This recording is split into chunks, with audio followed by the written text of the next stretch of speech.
A few days ago, a Reddit user posted an image of a Criterion Collection DVD they claimed to have found stored away in a box while cleaning out their attic. The post didn't get any attention. Someone might have called it a fake, and nobody really took it seriously. In fact, there are many, many, many fake Criterion Collection covers floating around the web. But this one, it stands out. Why? What is so special about it? This Criterion Collection DVD was not just for any other film. It was for none other than the 2012 smash hit, Big Time Movie.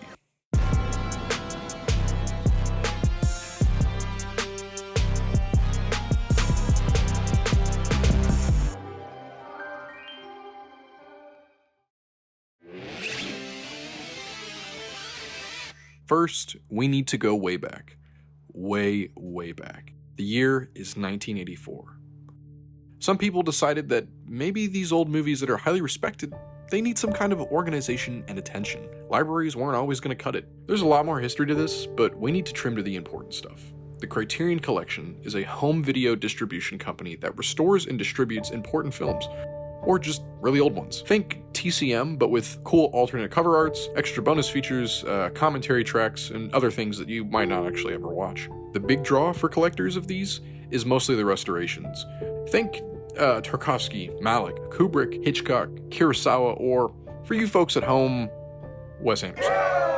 However, with these facts in mind, you probably have some questions, like, well, do they make Criterion releases for more recent films? And the answer is yes. Films up to the latest year have had Criterion Collection releases. What qualifies a movie for a Criterion Collection release?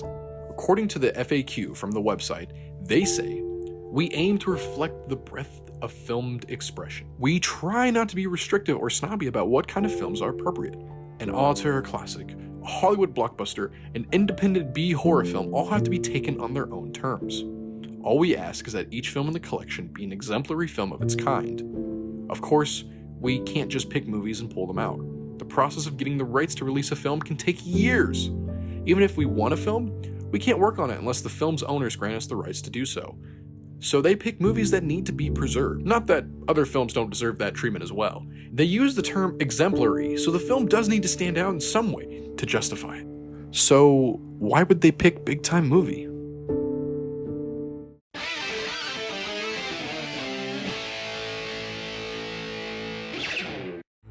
Alright, so first, what is the Big Time Movie? The 2012 release is about Big Time Rush arriving in London for their world tour. But after a luggage mix-up, they come into possession of a weapon and must save the world. From who exactly? This guy, I think.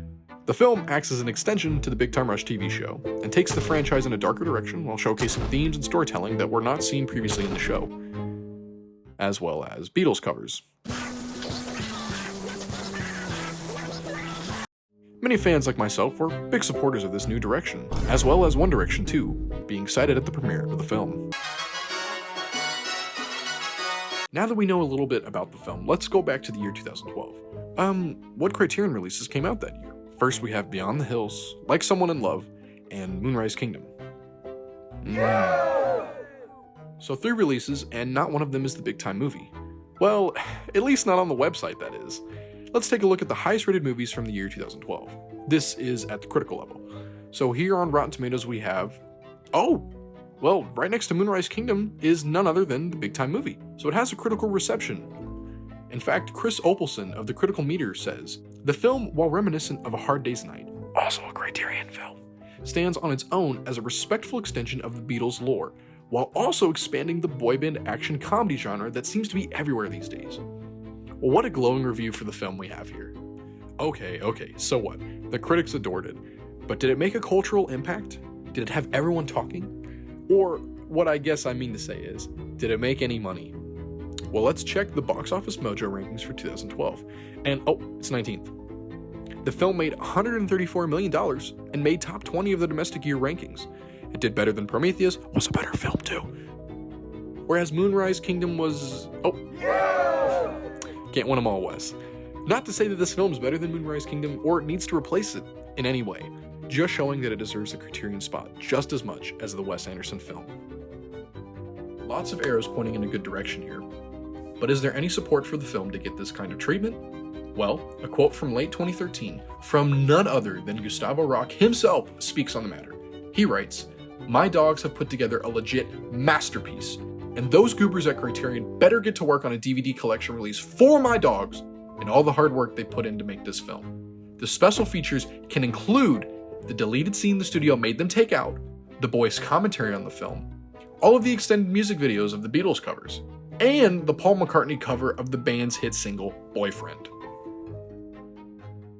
Now I bet you're wondering what happened to that. The deleted scene, that is. The scene in question has been labeled as lost media by many longtime rushers and online film buffs, known as the stunt cut. In the first hotel scene of the film, the boys are checking in to the Queen's Hotel to stay for their tour stop in London. After a mix-up of bags at the airport, Kendall takes a backpack sought after by MI6, and the agents follow them into the hotel. Hijinks then ensue. However, there are a few altered cuts in the scene that weren't meant to be that way originally.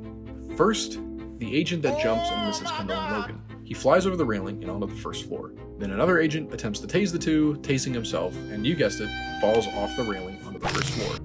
Then, 4 agents appear to tranquilize the gang but end up shooting each other. Now, originally, the first agent was to fall down, and we would see him hit the ground. Then they had a similar shot of the second one, which you see in the actual final cut, but the original cut had them both falling, so there would be 2 on the floor here. Then the 4 others would shoot each other, then we would have 6 suited men total laying on the floor, either in a coma or tranquilized. You're probably asking, wouldn't someone notice this and possibly say something about it? Well, the original cut had an answer to that. After the gang leaves, the 6 bodies would lay there lifelessly, and then it would cut to a person seeing them on the ground, screaming, smash cut to an ambulance door slamming with the guys inside, and then the doors to the suite the boys were staying in would open.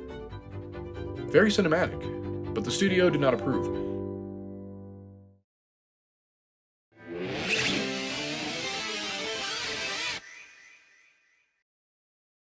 I'm not going to outright say the name here, but you should all know by now that the studio that Big Time Rush and eventually Big Time Movie were made under are notorious for being media monsters.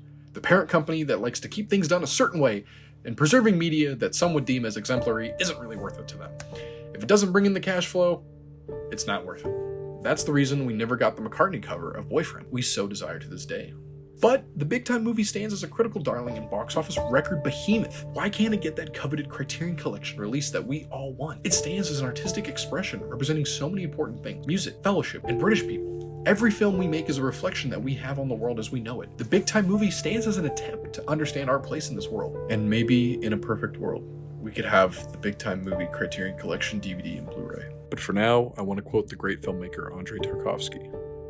He says, "The artist exists because the world is not perfect. Art would be useless if the world were perfect, as man wouldn't look for harmony, but would simply live in it. Art is born out of an ill-designed world." Maybe this image is fake. Maybe someone really wanted to create a reflection where anything could be considered an exemplary film. And maybe to them, the Big Time Movie is just that. Maybe we all have that one movie that helps us understand the world just that much more, and elevates us to enjoy it more than any other film. Maybe that person was me. Maybe I made it in Photoshop, as well as this other image. I know, hard to believe, but that's the truth. And before I go, I want to leave you with one last quote, directly from the film itself.